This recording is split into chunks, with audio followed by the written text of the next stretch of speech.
بعض دفعہ اللہ تعالیٰ آپ کو آپ کی سب سے پسندیدہ چیزوں اور لوگوں سے دور کر دیا کرتا ہے۔ مقصد آپ کا دل دکھانا نہیں ہوتا، دراصل آپ کا اس رب کے قریب ہونا مقصود ہوتا ہے۔ اگر کہیں محسوس ہو کہ آپ اکیلے ہو تو مت بھولنا کہ آپ کم از کم اکیلے نہیں ہو سکتے۔ اللہ تعالیٰ کبھی بھی کسی کو اکیلا نہیں کرتا۔ دل کی گہرائیوں سے پکارو اسے۔ آپ کی ماں آپ کی ایک پکار پر اتنا تڑپتی ہے تو وہ کتنا پاس آتا ہوگا۔ کبھی امید نہیں کھونی، کبھی اداس نہیں ہونا، کیونکہ وہ کبھی امید توڑتا نہیں ہے، وہ دلوں کو جوڑنے والا ہے۔ وہ نور علی نور کر دیا کرتا ہے۔ جب تم گہرے درد میں سوالی من کے اللہ کے سامنے جاتے ہو، جب تم بے بیاں خاموشیاں لے کے اللہ سے فریاد کرتے ہو، جب تم اپنی خطاؤں کی ٹوکری لے کر اس سے رحم کی بھیک مانگتے ہو، تو وہ اپنی ساری رحمت سمیٹ کے تمہارا استقبال کرتا ہے، اپنے نور سے تمہارا بکھرا ہوا دل پر نور کر دیتا ہے۔ بس اس کی طرف آنے کی ذرا سی دیر ہے۔ اللہ حساب رکھتے ہیں ہر اس بات کا جس پر تم نے دکھے دل کے ساتھ صبر کر لیا تھا، جب تم نے نم آنکھوں کے ساتھ بھی ہنسنا نہیں چھوڑا تھا، جب اچانک لیٹے لیٹے ماضی کی تلخ یاد نے دل اور دماغ بوجھل کر دیے تھے، اور تم نے بے چین ہو کر کروٹ بدلی تھی، جب رات کو سوتے آنسو تمہاری آنکھوں سے پھسل رہے تھے اور تم انجان تھے مگر اللہ بے خبر نہیں تھا، جب کسی کے سخت جملوں نے تمہارے دل کے ٹکڑے ٹکڑے کر دیے تھے اور تم مسکرا کر سہ گئے تھے، وہ تمہاری ہر اس تکلیف کا حساب رکھے ہے۔ تمہیں یہ وقت بھلے ہی مشکل لگ رہا ہو مگر تمہاری سب مشکلات کا حل بس اس کے ایک کن میں رکھا ہے۔ سنو، جو شخص تمہیں کہتا ہے کہ معجزے ہوتے ہیں، وہ اپنی زندگی میں کئی معجزوں کے انتظار میں ہو۔ وہ شخص جو تم سے کہتا ہے کہ دعائیں ہر حال میں قبول ہوتی ہیں، وہ خود نہ جانے کتنی دعاؤں کی قبولیت کے لیے ہر روز آسمان کو تکتا ہو۔ وہ شخص جو تمہیں کہتا ہے کہ صبر کرو، صبر والوں کے ساتھ رب ہے، وہ خود نہ جانے اپنی زندگی میں کتنی بار ٹوٹا ہو۔ وہ جو تمہیں کہتا ہے کہ رب سب کی سنتا ہے، سب کی آرزوئیں پوری کرتا ہے، نہ جانے اس نے آرزو سے کتنی بار دھوکہ کھایا ہو۔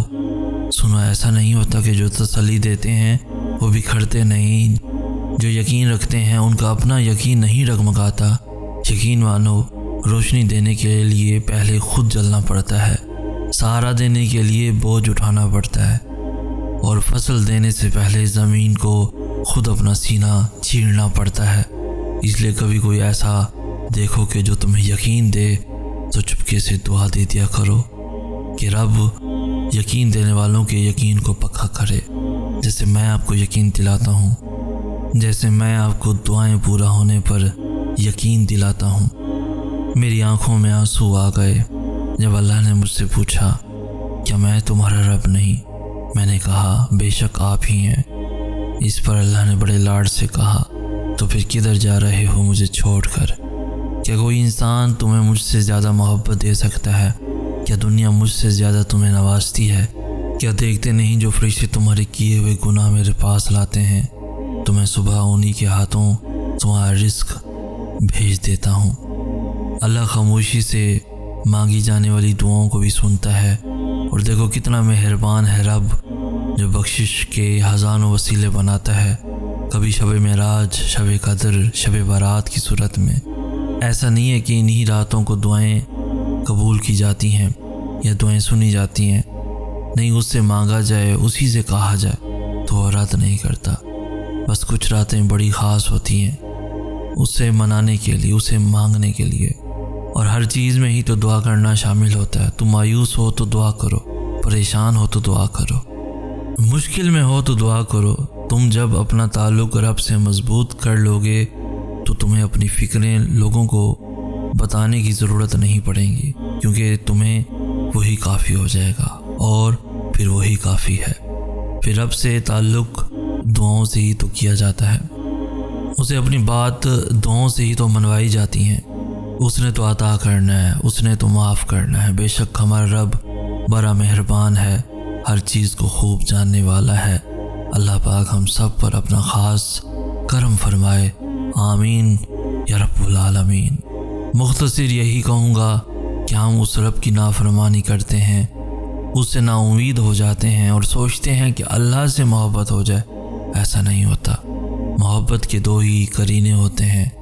ادب پہلا قرینہ ہے محبت کے قرینوں میں، اور جانتے ہو ادب کسے کہتے ہیں کہ جس سے محبت کی جائے، اس کی ہر بات کا احترام کیا جائے، اس کا ہر حکم بجا لایا جائے۔ وفا دوسرا قرینہ ہے محبت کے قرینوں میں، کہ جس سے محبت کی جائے اس کے ساتھ کسی کو شریک نہ ٹھہرایا جائے، کیونکہ جہاں ادب ہوتا ہے وہاں نافرمانی جنم نہیں لیتی، اور جہاں وفا آ جائے وہاں محبوب کے سوا کسی کی طلب نہیں رہتی۔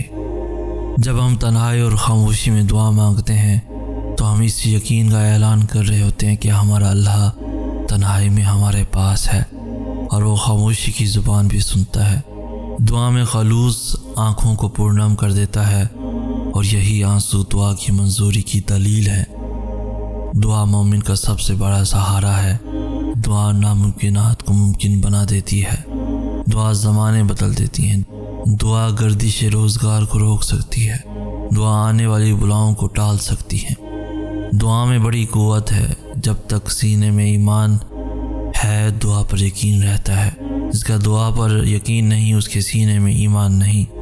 اللہ سے دعا کرنی چاہیے کہ وہ ہمیں ہماری دعاؤں کی افادیت سے مایوس نہ ہونے دے۔ یا رب میرے لیے ایک ایسا دروازہ کھول دے جس کی وسعت مجھے حیران کر دے۔ سنو، اگر تمہارے لیے کوئی چیز بہترین ہے تو وہ تم تک پہنچا دی جائے گی، اور اگر تمہارے لیے بہتر نہیں ہے تو آ کر بھی چلی جائے گی۔ تم اللہ کی مصلحتیں نہیں سمجھ سکتے، اس رب کی مصلحتیں تمہاری سوچ کے برعکس ہیں۔ اس لیے اگر تم سے کوئی چیز لے لی گئی ہے تو یہ بھی یقین رکھو کہ وہ اس سے بہتر تمہیں دے گا، عطا کرے گا۔ تم بس ہر حال میں اس کا شکر ادا کیا کرو اور اپنے نصیب کی بہتری مانگا کرو، کیونکہ بے شک وہ ہی بہتر جاننے والا ہے۔ اللہ جب نوازنے پر آتا ہے تو مانگنے والے کی اوقات نہیں بلکہ اپنی وسعت کے مطابق نوازتا ہے۔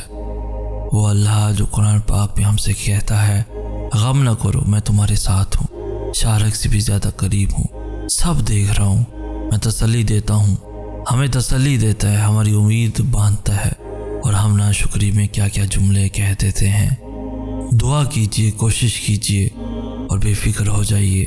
وہ جو دونوں جہانوں کا پالنے والا اوپر ہے نا، اگر منہ مانگی چیز نہ بھی دے تو اس سے 10 گنا بہتر سے نواز دیتا ہے۔ میری مدد کر یا رب، مجھے یوں محسوس ہوتا ہے جیسے کسی گہری کھائی میں گر چکا ہوں، مجھے کوئی راہ دکھائی نہیں دے رہی۔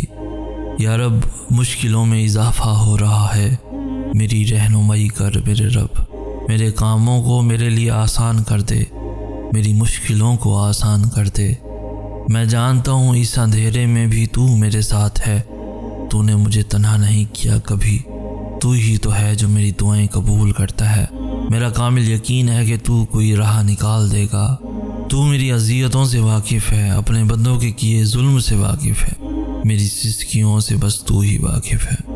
میں تجھ سے نا امید نہیں ہوں یا رب، بس تو میری مدد کر دے، مجھ پر رحم کر دے، میں تھک رہا ہوں، میری مدد کر یا رب، میری مدد کر یا رب۔